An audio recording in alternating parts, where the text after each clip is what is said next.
இங்கே இருக்கிற எல்லோருக்கும் வணக்கம்.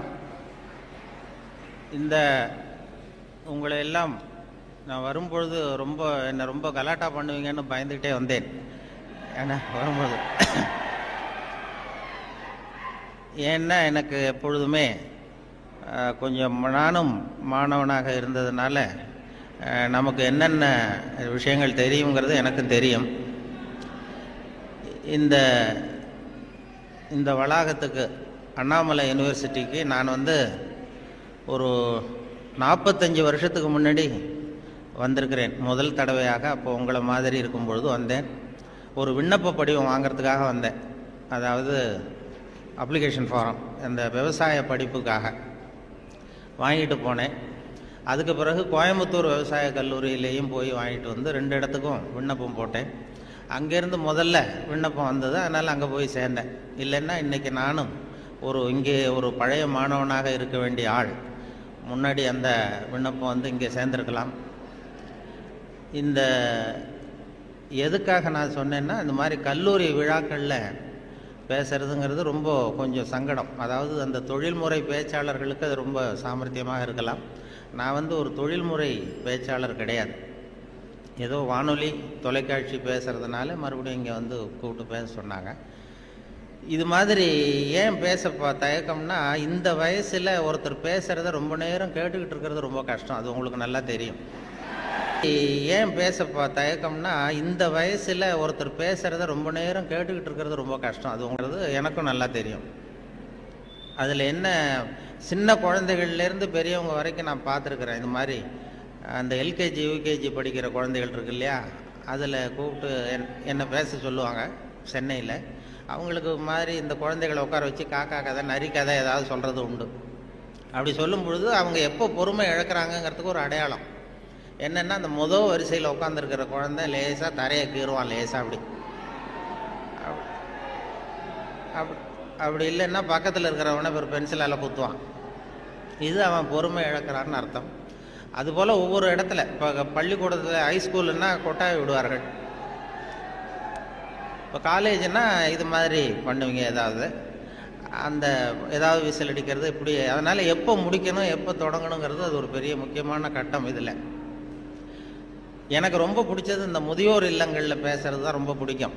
அந்த சென்னையில் பென்ஷனர் அசோசியேஷன் இருக்குது. அதாவது முதியவர்கள் எல்லாம் 80 வயசு 85 வயசை தாண்டினவங்க, ஒரு காலத்தில் பெரிய பதவியிலேருந்து ஓய்வு பெற்றவர்கள். அவங்க கூப்பிட்டு என்னை பேச சொல்லுவாங்க. அதுக்கு மட்டும் யாரும் எந்த சத்தமும் போட மாட்டாங்க. நானும் எவ்வளவு நேரம் வேணாலும் பேசிக்கிட்டு இருப்பேன். அவ்வளவு பேர் முகமும் என்னையே கவனிச்சுக்கிட்டு இருக்கோம். என்ன காரணம்னா, காது கேட்காது.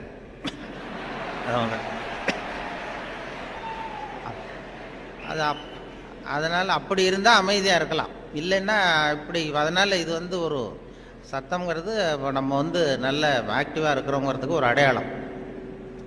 நான் அதனால் இதில் என்ன பேசுறது எப்படி பேசுறதுங்கிறத பற்றி வரும்பொழுது சொன்னார்கள், நீங்கள் இது மாதிரி பேச்சாளர்கள் சில பேர் கேட்டுக்கிறது உண்டு, நான் எவ்வளோ நேரம் பேசணும்னு நினைக்கிறீங்க அப்படின்னு. அந்த ஆர்கனைசரை அவங்க சொல்லுவாங்க, நீங்கள் எவ்வளோ நேரம் வேணாலும் பேசுங்க சார், நாங்கள் 10 நிமிஷத்துக்கு மேலே உட்காந்துருக்க மாட்டோம் அப்படின்னு சொல்லுகிறவர்கள் உண்டு. இங்கே வரும்பொழுது கேட்டேன், ஒரு மணி நேரத்துக்கு குறையாமல் 1.25 மணி நேரம் பேசணும், அது வரைக்கும் நாங்கள் தாக்கு பிடிப்போம்னு சில பேர் சொன்னாங்க. அது எப்படின்னு சொல்ல முடியாது.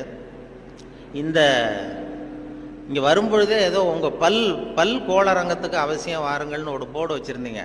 இங்கே அண்ணாமலை யூனிவர்சிட்டி வரும்பொழுது வழியில் பார்த்தேன், உங்கள் பல்லாண்டு காலம் பாதுகாப்பாக இருக்கணுமா அப்படின்னா எங்கள் பல் கோளரங்கத்துக்கு வாங்கோ அப்படின்னு விளம்பரம். அது நான் உடனே பயந்துட்டேன். பல்லு பத்திரமா இருக்கணும்னா மரியாதையாக வந்துருங்க, இல்லைன்னா பல்ல உடச்சிருவேங்கிறது மாதிரி இருக்குது. நல்லா பாதுகாப்பாகணும், அவசியம் வாங்கணும்னு கூப்பிடுறது மாதிரி, ஏதோ அன்பாக கூப்பிடுறது மாதிரி மிரட்டுறதாக அதை உணர்ந்தேன். உங்களையெல்லாம் பார்க்கும்பொழுது எனக்கு என்னுடைய அந்த பழைய காலம்தான். கோயம்புத்தூர் விவசாய கல்லூரியில் போய் சேர்ந்தது. அப்போ தான் இந்த இந்திய எதிர்ப்பு போராட்டம் பெரிய பிரபலமாக நடந்த 65. அப்போ கோயம்புத்தூரில் அங்கே அப்போ படிச்சுக்கிட்டு இருந்த நேரம் அது, அந்த காலம். அப்போல்லாம் இந்த ரேகிங் அதுவும் ஒரு பெரிய விஷயமா இருந்தது அப்போல்லாம். இப்போலாம் அது ஒரு பெரிய கட்டுப்பாட்டுக்கு வந்துருக்கு. நான் போய் முதல்ல சேர்ந்ததுமே விவசாய கல்லூரியில் கோயம்புத்தூரில் ஒரு சீனியர் மாணவர்கள் 2-3 பேர் வந்தாங்க. இங்கே கூப்பிட்டு போய் தனியாக அவங்க ரூமுக்கு அழைச்சிட்டு போய் நாங்கள் வந்து ஒன்றும் கலாட்டா பண்ண மாட்டோம், ஒன்றும் கேலி பண்ண மாட்டோம். ஆனால் நாங்கள் வந்து எங்களுடைய ரேங்கிங்கில் ஒரு நாகரிகம் இருக்கும். அதனால் நாங்கள் சொல்கிறத நீ செஞ்சுட்டீங்கன்னா வேறு ஒன்றும் உன்னை தொந்தரவு பண்ண மாட்டோம் அப்படின்னு என்னை பிடிச்சி எடுத்துகிட்டு போனாங்க. நான் அப்பாவித்தனமாக போனேன். என்ன சார் செய்யணும்னு கேட்டேன். அந்த சீனியர் ஸ்டூடெண்ட்ஸ் என்ன சொன்னாங்கன்னா, நாங்கள் வந்து கொஞ்சம் பழைய துணியெலாம் வச்சுருக்குறோம், சலவைக்கு போட வேண்டியது. அது அங்கே போய் சலவை கடையில் எங்களுக்காக இதை கொண்டு போய் நீ போட்டுட்டு வரணும், அவ்வளோதான், வேறு ஒன்றும் இல்லை அப்படின்னாங்க. பரவாயில்ல, இவ்வளவு நாகரிகமான ஒரு ரேக்கிங் நடக்குதே அப்படின்னு சொல்லி, இதை எங்கே சார் போடணும், நான் போட்டுறேன், சலவை கடை எங்கே இருக்குன்னா அதுவும் தெரியுது பாரு அப்படின்னு சொல்லி சொன்னாங்க. உடனே அவங்க பழைய துணியெல்லாம் மூட்டையை கட்டி கொண்டு போய் அப்படியே போட்டு நீ ரூமுக்கு போகலாம்ப்பா, வேறு ஒன்றும் நாங்கள் ஒன்றும் பண்ண மாட்டோம்ட்டாங்க.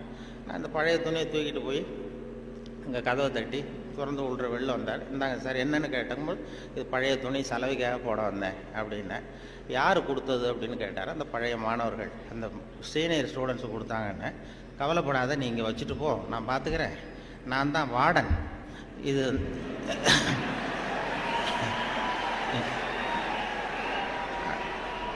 அவங்க வந்து ஏதோ ஒன்று இப்படி சொல்லியிருக்கிறாங்க, நான் உன் பேரில் கோவப்படலைப்பா, நீ வச்சுட்டு போ, நான் பார்த்துக்கிறேன்னார். அந்த வார்டன் பின்னாடி வந்து எங்கள் பல்கலைக்கழகத்து வைஸ் சான்சலராகவே ஆனார். அப்புறம் வந்து ஓய்வு பெற்றார். அப்படி ஒரு அனுபவம் அங்கே நடந்தது. அப்படிலாம் பண்ணுவாங்க. அதில் சில நல்ல இந்த அக்ரிகல்ச்சுரல் ஸ்டாட்டிஸ்டிக்ஸ்னு ஒரு பாடம், விவசாய புள்ளியியல், அது ரொம்ப போர் அடிக்கும். நாங்கள் யாரும் போக மாட்டோம் அந்த வகுப்புக்கு, ஏன்னா அது புரிஞ்சுக்கிறதே கஷ்டமாக இருக்கும். அதுக்காக அந்த ஆசிரியர் என்ன பண்ணார்னா, ஒரு தொழில்நுட்பத்தை கையாண்டார். அதாவது அந்த பாடத்தை நடத்திவிட்டு கடைசியில் ஒரு ஜோக்கு சொல்கிறது. அந்த ஜோக்கு வந்து அந்த வயசில் நமக்கு என்ன பிடிக்குமோ, அதாவது இந்த வயசில் உங்களுக்கு என்ன பிடிக்குமோ அது, அப்படிப்பட்ட ஜோக்காக சொல்லி எங்களை வந்து உடனே அந்த வகுப்புக்கு எல்லாரையும் வரும்படியாக பண்ணிட்டார்.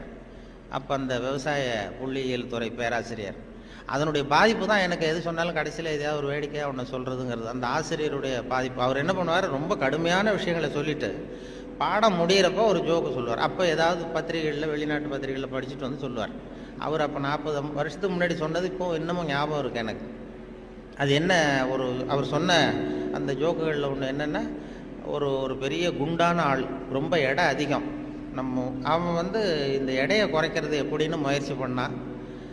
முதல்ல எவ்வளவு எடை இருக்கும் அப்படின்னு சொல்லி ஒரு எடை போடுற மிஷினில் ஏறி நின்று காசை போட்டானா. டிக்கெட் வந்து விழுந்தது.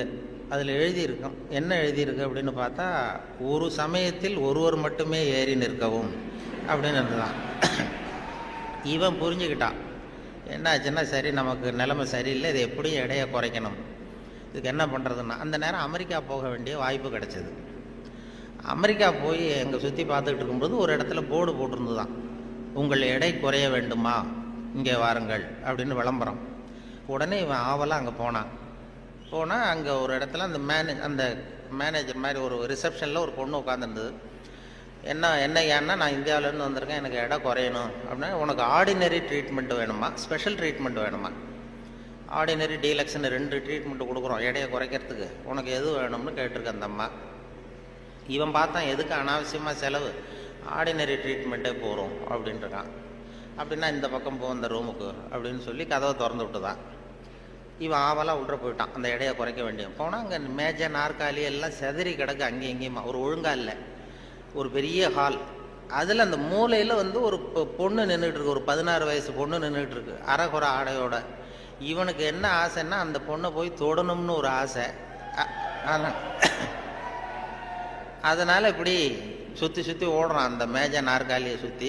அந்த பொண்ணு இவன் கையில் அகப்படாமல் அதுவும் தப்பிச்சு ஓடி ஓடி வந்துக்கிட்டு இருக்கு.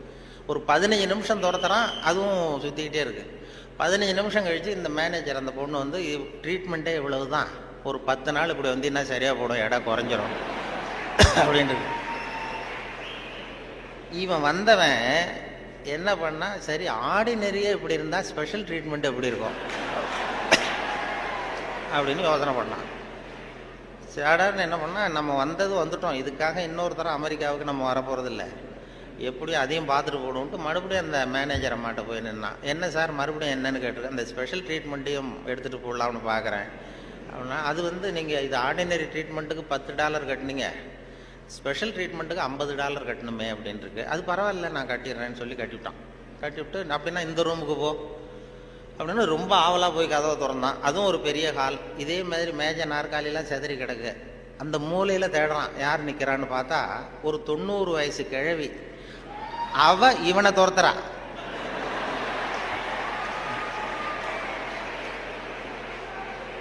இவன் தப்பிச்சா போறோம்னு சுற்றி சுற்றி ஓடி வரான்.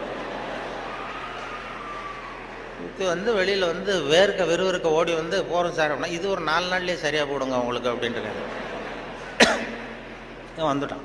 இதை எங்கள் ஆசிரியர் கோயம்புத்தூர் விவசாய கல்லூரியில் ஒரு பாடத்தை, கடுமையான பாடத்தை நடத்திவிட்டு, அக்ரிகல்ச்சுரல் ஸ்டாட்டிஸ்டிக்ஸுங்கிற பாடத்தை நடத்திட்டு கடைசியில் சொன்ன ஜோக் அது எங்களுக்கு, அதாவது வகுப்புக்கு தவறாமல் போகணுங்கிறதுக்காக அவர் சொன்னது அது. இப்போ அதனுடைய விளைவு என்னென்னா, இப்போ எனக்கு 45 வருஷம் 50 வருஷம் கழித்து அந்த ஜோக்கு ஞாபகம் இருக்குது, பாடம் மறந்து போச்சு. இப்படி தான் வந்து கடுமையான விஷயங்களை வந்து நம்மளை வந்து பண்ணி சொல்லி கொடுக்கறது வழக்கம். அதே போல் எனக்கு இந்த பொறியியல் துறைக்கும் வர வேண்டிய வாய்ப்பு கிடைச்சிது.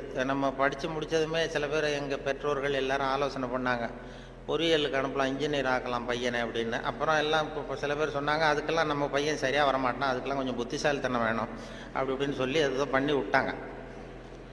அப்போது சொல்கிறது உண்டு, ஒரு பையனுக்கு வந்து சின்ன வயசுலேயே அவனை வந்து எந்த துறையில் சேர்க்கறது அப்படிங்கிறது ஒரு முக்கியமான விஷயம். ஒரு அம்மாவுக்கு தன்னுடைய பையனை எதில் இன்ஜினியரிங் காலேஜில் சேர்க்கணும்னு ஆசை. எந்த துறையில் சேர்க்கறது?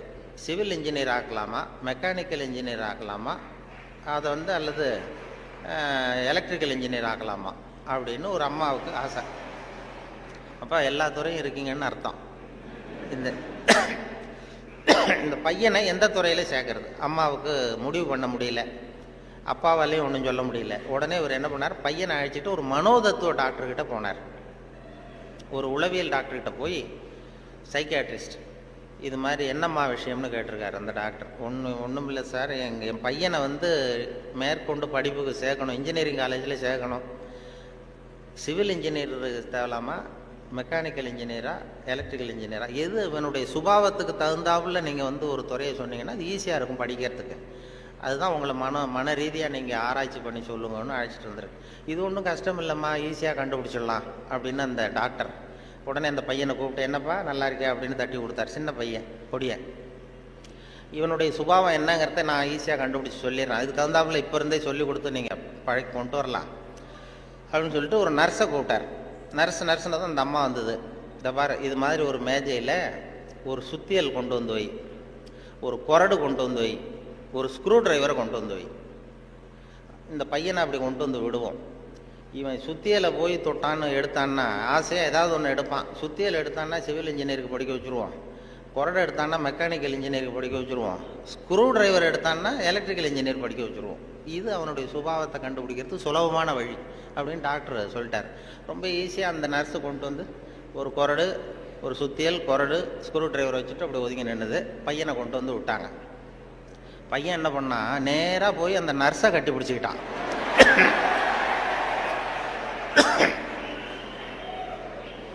உடனே அந்த டாக்டர் சொன்னாராம், இவனை வந்து டாக்டருக்கு படிக்க வச்சுருங்க,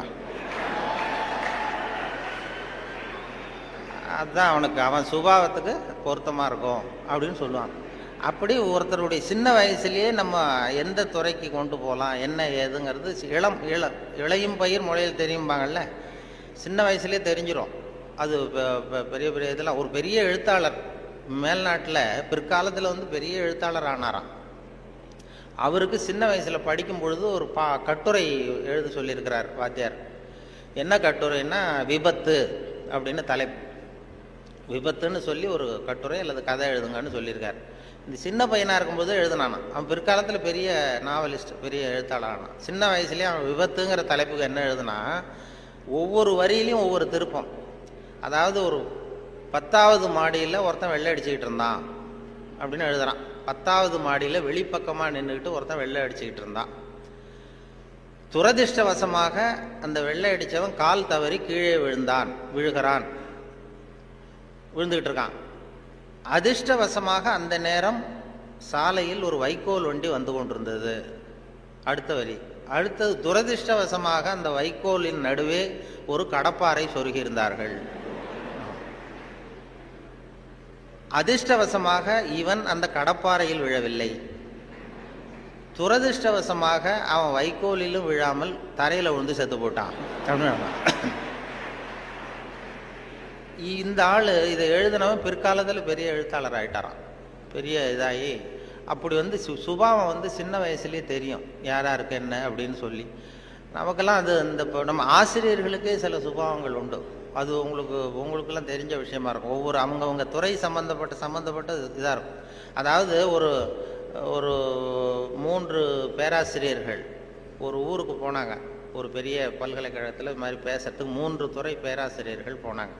ஒரு உடற்பயிற்சி ஆசிரியர், ஒரு ஃபிசிக்ஸ் பேராசிரியர், ஒரு கணக்கு வாத்தியார், 3 பேரும் போனாங்க.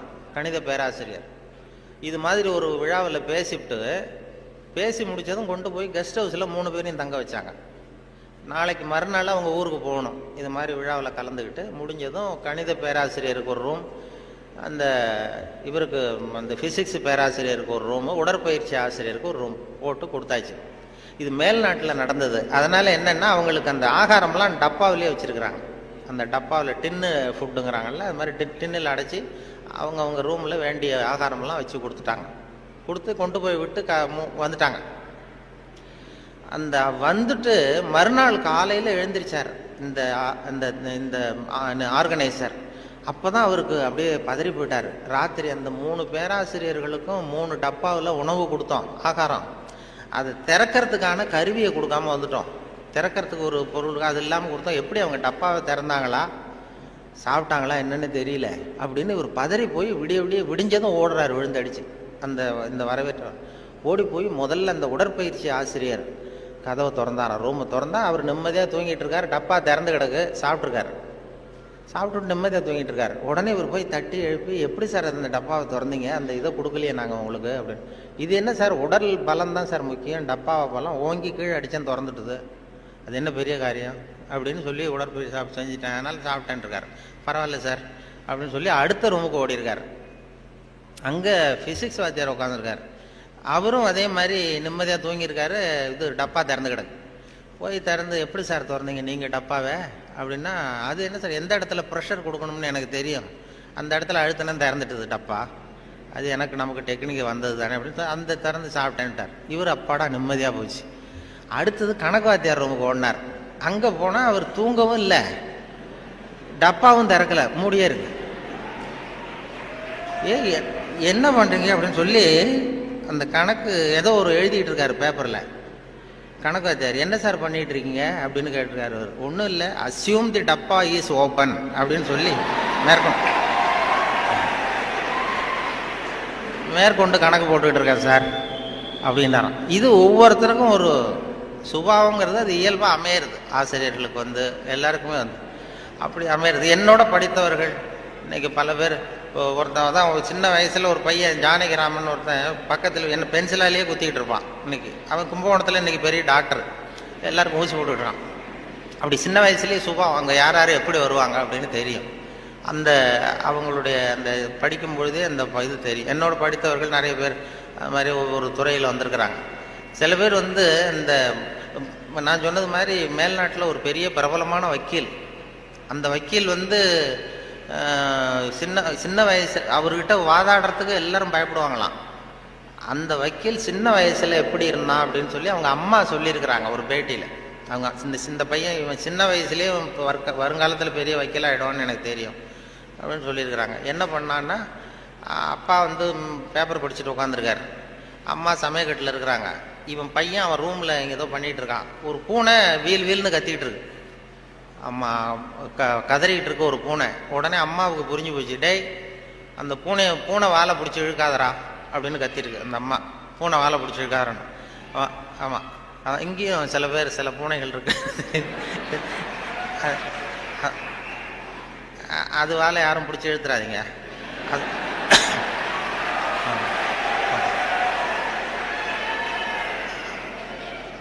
பூனை வாழை பிடிச்சிருக்காரான்னு அந்த அம்மா கத்திருக்கு. அப்பா அவன் சொன்னானா, அம்மா நான் பூனை வாழை பிடிச்சி இழுக்கல, பூனை தான் அது வாழை பிடிச்சி இழுத்துக்கிட்டு இருக்குன்றான். நான் ஒன்றும் பூனைக்கு இடைஞ்சல் பண்ணல, பூனை தான் வாழை இழுத்துக்கிட்டு இருக்கு, நான் அது வாழை இழுக்கலன்றான். ஓடி போய் பார்த்துருக்குறாங்க அம்மாவும் அப்பாவும். பார்த்தா இவன் பூட்ஸு காலால் மிரிச்சுக்கிட்டு இருக்கான், பூனை வாழை இழுத்துக்கிட்டு இருக்கு. அவன் பிற்காலத்தில் பெரிய வக்கீல் ஆகிட்டான். அதாவது ஒரு தான் பேரில் தப்பு இல்லைங்கிறது மாதிரி பேசினா பாருங்க.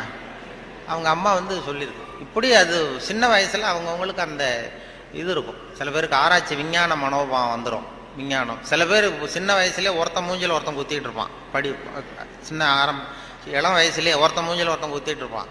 அவங்கெல்லாம் பிற்காலத்தில் சட்டசபைக்கு வரலாம். சட்டசபைக்கு வந்து பெரிய அவங்க சுபாவத்துக்கு தகுந்த மாதிரி ஒரு துறையை தேர்ந்தெடுக்கணும். அதனால் இதில் எல்லாம் பொறியியல் மாணவர்கள் தான் இருக்கிறாங்களா, எல்லாரும் கலந்துருக்கிறாங்களான்னு தெரியல. ஏன்னா நீங்கள் எல்லாம் ரொம்ப கொடுத்து வச்சவர்கள். இந்த பள்ளிக்கூடத்தில் இப்படிப்பட்ட ஒரு பெரிய நிறுவனத்தில் படித்தவங்கலாம் இன்றைக்கி பெரிய பெரிய அளவில் இருக்கிறாங்க. அதனுடைய ஒரு விழா கொண்டாடுதுன்னா அதெல்லாம் ரொம்ப மரியாதை மதிப்பாக உள்ளது. என்னை பற்றி அறிமுகப்படுத்தினவர் ஏதோ நான் பெருசாக என்னை பற்றி ரொம்ப பெருமையாக சொன்னார். அவர் அவ்வளவு பெருமையாக சொன்னதுக்கு காரணம் என்னென்னா அவ்வளவு நானே எழுதி கொடுத்தது. வேற அது ஏன்னா வந்ததுமே ஒரு பேப்பரை கொடுத்து அந்த கெஸ்ட் ஹவுஸுக்கு போகும்பொழுது ஒரு 2 பேப்பரை கொடுத்து உன்னை பற்றி எழுதிட்டு வான்னு சொல்லி கொடுத்து அனுப்புனார். உடனே எழுதிட்டு வந்து கொடுத்தேன். அப்படியே படித்தார். அது இவ்வளவு தூரம் விடாமல் சொல்லுவார்னு தெரிஞ்சிருந்தா இன்னும் கூட எழுதி கொடுத்துருக்கலாம் கொஞ்சம்.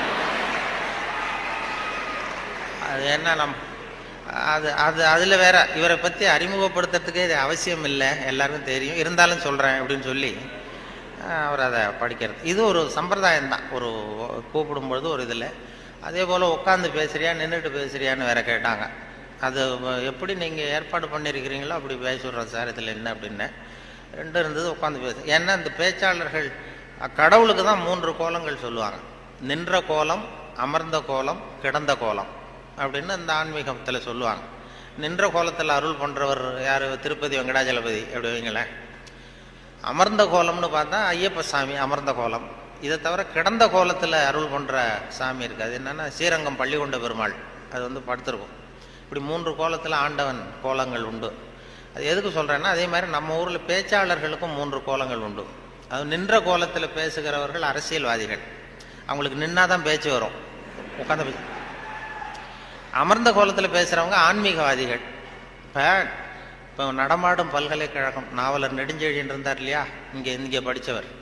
அவர் வந்து ரேடியோவுக்கு பேச வந்தார். அமைச்சராக இருக்கும் பொழுது திருக்குறளுக்கு உரை எழுதினார். அப்போ நான் கூப்பிட்டு ரேடியோவில் அவரை பேட்டி எடுத்து பதிவு பண்ண வேண்டிய பொறுப்பு எனக்கு.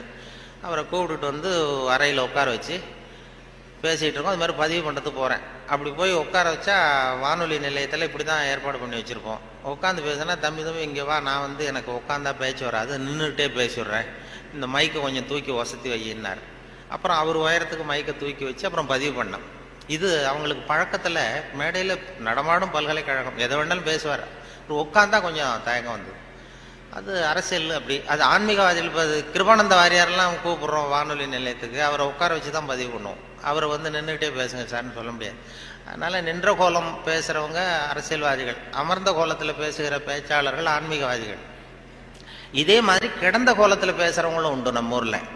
இந்த சாராய கடை வாசலில் பார்த்தீங்கன்னா அவங்கெல்லாம் கிடந்த கோல பேச்சாளர்கள். நல்ல வேலையா என்னை வந்து நீ கிடந்த கோலத்தில் பேசுன்னு சொல்லாம இங்கே 2 கோலத்துக்கு ஏற்பாடு பண்ணி வச்சிருக்கிறாங்க. நின்ற கோலம், அமர்ந்த கோலம். இப்படி ஒரு படுக்கையை போட்டு வச்சுட்டா இங்கே வரக்கூடிய பேச்சாளர்கள் எது பிடிக்குதோ அப்படி பேசிட்டு இருக்கலாம். அது வசதி. ஏன்னா இது ரொம்ப விரிவான ஒரு என்னமோ 70 mm மாதிரி இருக்குன்னு சொன்னார், வரும்போது சொன்னாங்க. அது அதுவும் இந்த துணைவேந்தர் ரொம்ப கலை நுணுக்கத்தோடு இதை பண்ணியிருக்கிறார், இன்னும் நிறைய வேலையெல்லாம் இருக்குது இல்லை அப்படின்னு சொல்லி ரொம்ப பெருமையாக சொன்னார்கள். இந்த பொறியியல் அது வந்து அந்த கலை நுணுக்கம் இன்னும் என்னென்ன வேலை இருக்குது, நிறைய செஞ்சுருக்கேன். இதெல்லாம் இந்த பெருமை அவருக்கு தான் சொல்லி பெருமையாக சொன்னாங்க. இது இப்படிப்பட்ட பெரிய ஹாலில் ஒருத்தரை உட்கார வச்சாதான் என்னமோ மாதிரி இருக்கும். ஆமாம், இதுக்கெல்லாம் ஒரு 20-30 பேர் வரிசையாக உட்காந்தா நல்லாயிருக்கும் இந்த ஹால். அதாவது பொறியியல் துறை, நீங்கள் மாணவர்கள்ங்கிறதுனால பொறியியலில் வந்து கலை அம்சத்தை புகுத்துறது ரொம்ப சிரமம். சில பேருக்கு அதாவது பொறியியலுக்கும் அதாவது கவிதை எழுதுவாங்க. சில பொறியியல் கவிதை எழுதுறவங்க வந்து பொறியியல் இன்ஜினியராக இருக்கிறவங்க கவிதை எழுதுறது உண்டு. அப்படி இருக்கிறது கொஞ்சம் 2க்கும் முரண்பாடான விஷயம். கலைத்தன்மை, அதாவது பொறியியல் வந்து மெக்கானிக்கல் மைண்ட் அதிகமாக இருக்கும். அதாவது ஒரு பெரிய பொறியியல் இன்ஜினியர் அவர் வந்து இராணுவத்தில் ஒரு பாலம் வந்து கட்டுறதுக்கு பெரிய இது பண்ணாங்க, பிளான் பண்ணாங்க. அதுக்கு ஒரு வரைபடம் தயார் பண்ணணும். ஸ்கெட்சு. இராணுவத்துக்கு பாலம் கட்டுறதுக்கு ஒரு பெரிய ப்ளூ பிரிண்ட்டு என்ன சொல்லுவீங்கல்ல, அது மாதிரி அந்த வரைபடம் தயார் பண்ணுற வேலையை ஒப்படைச்சிருக்கிறாங்க அந்த இன்ஜினியர்கிட்ட. அந்த பொறியாளர் வந்து உள்ளுக்குள்ளே ஒரு கவிஞர், அதாவது அவர் ஒரு கவித்தன்மை உள்ளுக்குள்ளே இருக்குது, மறைஞ்சிருக்குது. அதனால் அவர் என்ன பண்ணார், அந்த பொறியியல் வரைபடம் போட்டார். பாலத்தை போட்டுட்டு ஒரு ஆறு ஓடுது, குறுக்க பாலம், அதனுடைய நீளம் அகலம் எல்லாம் கரெக்டாக போட்டார். போட்டு அந்த ஆறு ஓடிக்கிட்டு இருக்கு. அது ஓடி முடிகிற இடத்துல ஆற்று ஓரமாக ஒருத்தன் ஒரு சின்ன பையன் தூண்டில் போட்டுக்கிட்டு நிற்கிறான். அதை அவர் போட்டிருக்காரு ஒரு அழகுக்காக. சின்ன மூலையில் ஒரு தூண்டில் போட்டுட்டு ஒரு பையன் நிற்கிறான். இது இந்த பொறியியல் வரைபடத்தை கொண்டு போய் அதிகாரிகள்கிட்ட கொடுத்துருக்குறான். அவருக்கு கோபம் வந்துடுது. இது வந்து ஒரு பொறியியல் வரைபடம், இது இந்த வரைபடத்தில் போய் அந்த ஒரு ஓவியம் என்னத்துக்கு அப்படின்னு சொல்லி அவர் சத்தம் போட்டிருக்காரு மேலே உள்ளவர். அதனால் என்ன பண்ணியிருக்காரா, முதல்ல வந்து முதல் தடவையாக கொடுக்கும்பொழுது அந்த பாலத்து மேலே நின்றுக்கிட்டு தூண்டில் போடுறது மாதிரி படம். இந்த பாலத்தில் எதுக்கு அவன் நிற்கிறான்னு சொல்லி சண்டை போட்டிருக்காரு. உடனே அவர் சரி சார் நான் இதை மாற்றிடுறேன்னு சொல்லி இவர் மாற்றி 2வது தடவை படம் போடும்போது பாலத்தில் நிற்கக்கூடாது, பாலத்தில் இடைஞ்சல் இருக்கக்கூடாது, அவ்வளோதானே. பாலத்தை சரியாக போட்டு மூலையில் கொண்டு போய் தூண்டில் போட்டு நிற்கிறான். மறுபடியும் கூப்பிட்டு அந்த அவன் படமே இருக்கக்கூடாது, இந்த இதில் இந்த வரைபடம் மட்டும்தான் இருக்கணும், போடுன்னார். உடனே இவன் வந்து பாலம் போட்டான். 6 பாலம் சரியாக போட்டுட்டு இந்த மூலையில் பார்த்தா அவன் நிற்கிற இடத்துல அவன் இல்லை. அந்த இடத்துல சின்ன ஒரு கல்லறை, இந்த சிறுவன் இங்கே புதைக்கப்பட்டிருக்கிறான் அப்படின்னு எழுதிட்டான். அதாவது அந்த உள்ளுக்குள்ளே இருக்கிற அந்த கவிஞனை ஒன்றும் பண்ண முடியாது. சில பொறியியல் படிக்கிற மாணவர்கள் நீங்கள் நிறைய பேர் கவிதை எழுதலாம், அது எப்படியாவது வெளியில் வந்துக்கிட்டு தான் இருக்கும். அது வந்து பியூராக அந்த வரைபடத்தில் கூட அவனை மறைக்க முடியல பாருங்கள், அப்படி இருக்கும். அது மாதிரி சொல்கிறது உண்டு அவங்கவுங்க அந்த இதில். அதனால் இந்த பேச்சு இந்த சொன்னார்கள், இந்த நகைச்சுவை உணர்வுங்கிறது ரொம்ப அவசியம், அதை பற்றி சொல்லணும் போகணும் வரணும்னு சொல்லி சொன்னாங்க. நகைச்சுவை உணர்வுங்கிறது நமக்கு சின்ன வயசுலேருந்து நாம் பிறந்து 6 வாரத்தில் தான் சிரிக்க ஆரம்பிக்கிறோமா. ஒரு குழந்தை பிறந்து 6வது வாரம் தான் சிரிக்க ஆரம்பிக்கும். ஒரு கிளுகிழுப்பை கொண்டு போய் குழந்தை முகத்துக்கிட்ட ஆட்டுனா சிரிக்குது. அதே கிளுகிழுப்பை ஒரு தாத்தா முகத்துக்கிட்ட ஆட்டுங்க கோவம் வந்துடும், குச்சி கிச்சிருந்தா எடுத்து அடிச்சிருவார். ஏன்னா அப்படி இருந்தவர் அப்படி ஆயிட்டார். ஒரு காலத்தில் அப்படி இருந்தவர் அப்படி சின்ன வயசில் ஒரு கிளுகிழுப்ப சத்தத்துக்கு சிரித்தவர் அதே சத்தத்துக்கு டென்ஷன் ஆகிறாருன்னா அப்படி தான் மனுஷனுடைய வாழ்க்கை வீணாக போகுது. அந்த இயல்பு தன்மை மாறாமல் இருக்கணுமா அந்த சிரிப்பு தன்மை வந்து. ஆனால் சிரிப்புங்கிறது ஒரு பாவமான செயல்னு காலங்காலமாக போதிக்கப்பட்டு வந்திருக்கிறோம். எப்படி போதிக்கப்பட்டு வந்திருக்கிறோம்னா, ஒரு முதலாளிக்கு முன்னாடி தொழிலாளி சிரித்தா மரியாதை குறைச்சால், ஒரு ஆஃபீஸருக்கு முன்னாடி பியூனு சிரித்தா மரியாதை குறைச்சால், இப்படி சொல்லி சொல்லி சிரிப்புங்கிறது ஏதோ மரியாதை குறைவான செயல்னு காலங்காலமாக போதிக்கப்பட்டு வந்து இப்போ சிரிப்பு தன்மை வந்து சிறைப்பட்டு போச்சான் நம்ம உடம்புக்குள்ளே. இந்த சிறைப்பட்டிருக்கிற சிரிப்பை வெளியில் கொண்டு வர்றதுக்கு தான் ஜோக்குன்னு ஒரு சாவியை போட வேண்டியிருக்கு. வேறு ஜோக்குக்கும் சிரிப்புக்கும் சம்மந்தமே இல்லை, அது ஒரு சாவியாக உபயோகப்படுது. ஏற்கனவே இருக்கிற இயல்பு தன்மையை வெளியில் கொண்டு வர்றது. அந்த குழந்தை தன்மையோடு இருக்கணும், குழந்தைத்தனம் தான் இருக்கக்கூடாதே தவிர அந்த குழந்தைத்தன்மை கடைசி வரைக்கும் நமக்கு நீடிச்சதுன்னா ஹார்ட் அட்டாக் வராது. குழந்தைத்தன்மை வேற, குழந்தைத்தனம் வேற. குழந்தைத்தன்மை பெரிய வயசானா கூட குழந்தைத்தன்மையோடு இருக்கலாம். இப்போ ஒரு அம்மா வந்து ஒரு பிள்ளைய எழுப்பிச்சான், தட்டி எழுப்பியிருக்கு காலையில் விடிய காலம். அம்மா வந்து எழுந்துடுறா காலேஜுக்கு நேரம் ஆயிட்டுது அப்படின்னு எழுப்பிச்சான். அந்த புள்ள இழுத்து போத்திட்டு நான் காலேஜுக்கு போக மாட்டேம்மா, எனக்கு போகிறதுக்கு பிடிக்கலன்னு இருக்கு. அந்த அம்மா விடலை, வயசான அம்மா. நீ போய் தாண்டா ஆகணும் அப்படின்ட்டுருக்கு.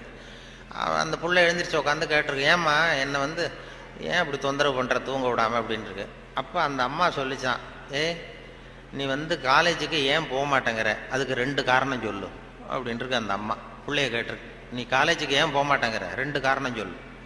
அப்போ அந்த பிள்ளை சொல்லிச்சான், ஏன் போக மாட்டேன்னா ஒரு காரணம் அங்கே இருக்கிற மாணவர்களுக்கெல்லாம் என்ன பிடிக்கல, பசங்களுக்கெல்லாம் என்ன பிடிக்கல. 2வது காரணம் அங்கே இருக்கிற வாத்தியார்களுக்கும் என்ன பிடிக்கல, ஆசிரியர்களுக்கும் பிடிக்கல, மாணவர்களுக்கும் பிடிக்கல, அதனால் நான் போக மாட்டேன் அப்படின்னு சொல்லி படுத்துட்டுது. அதுக்காக நீ வந்து போகாமல் இருக்கக்கூடாதா, காலேஜுக்கு போய் தான் ஆகணும்னு மறுபடியும் எழுப்புது அந்த அம்மா, வயசான அம்மா. அப்புறம் எழுந்திரிச்சு உட்காந்துக்கிட்டு அந்த புள்ள கேட்டுதான், என்ன எதுக்கு காலேஜுக்கு போகணும்னு நீ சொல்கிற, அதுக்கு 2 காரணம் சொல்லு அப்படின்ட்டு. அப்போ அந்த அம்மா சொல்லிச்சாண்டே, ஏன் சொல்கிறேன்னா, முதல் காரணம் உனக்கு வயசு 54, 2வது காரணம் நீ தான் பிரின்சிபால்,